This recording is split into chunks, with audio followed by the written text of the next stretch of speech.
2 साल तक लगातार बाहर काम करने के बाद जब पूजा पहली बार घर लौटी तो उसके पति अर्जुन ने जैसे ही उसे देखा वह दौड़कर उसके पास पहुंच गया और उसे कसकर गले लगा लिया। फिर खुद झुककर उसके पैरों में चप्पल पहनाई और उसका हाथ पकड़कर खड़ा रहा। इसके बाद पूजा ने अपने बेटे को एक तोहफा दिया। ये देखकर अर्जुन पूरी तरह हैरान रह गया क्योंकि उसने पहले कभी न तो उसकी परवाह की थी और न ही अपने बेटे की। अचानक आए इस बदलाव ने अर्जुन को डरा दिया। उसे लगा शायद पूजा उसे छोड़ने वाली है, इसलिए उसने तुरंत कह दिया कि अब उन्हें सिर्फ मौत ही अलग कर सकती है। ये सुनकर पूजा हंस पड़ी। उसे समझ नहीं आया कि अर्जुन हर बात में इतना ज्यादा क्यों सोचता है। उस रात काफी समय बाद दोनों को अकेले बैठने का मौका मिला। अर्जुन मन ही मन सोच रहा था कि इस बार पूजा कितने दिन घर पर रहेगी। दूसरी तरफ पूजा जानती थी कि पिछले 5 सालों से वह उसके प्रति बहुत ठंडी रही है, इसलिए उसने धीरे से उसका हाथ छू लिया। लेकिन अर्जुन इतना घबरा गया कि कुछ बोल ही नहीं पाया। रात में जब पूजा गहरी नींद में सो गई तो अर्जुन चुपचाप उसके करीब आया। वह उसे चूमना चाहता था लेकिन डर की वजह से आखिर पीछे हट गया। अगली सुबह वह ड्राइंग रूम में बैठकर उसके उठने का इंतजार करता रहा ताकि दोनों साथ नाश्ता कर सकें। पूजा को याद आया कि अर्जुन हमेशा उसके बिना खाना नहीं खाता था, लेकिन इस बार सब कुछ अलग था। उसने खुशी खुशी अर्जुन के हाथ का बनाया हुआ पूरा नाश्ता खा लिया। ये देखकर अर्जुन के होश उड़ गए क्योंकि शादी के बाद उसने कभी उसके हाथ का बनाया खाना नहीं खाया था। असल में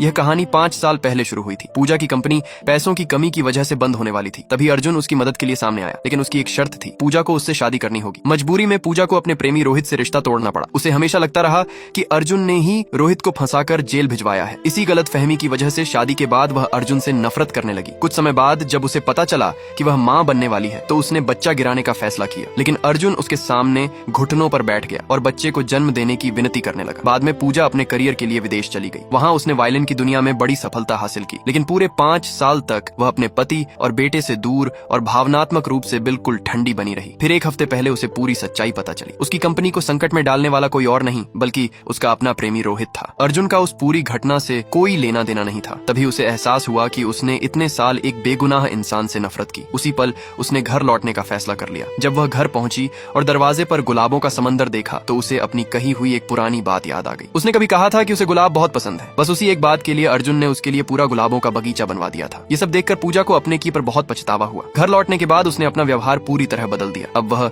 धीरे धीरे उस इंसान का दिल जीतना चाहती थी जिसने हमेशा उससे सच्चा प्यार किया था। इसलिए उसने पहली बार खुद अर्जुन को रात के खाने पर चलने का निमंत्रण दिया।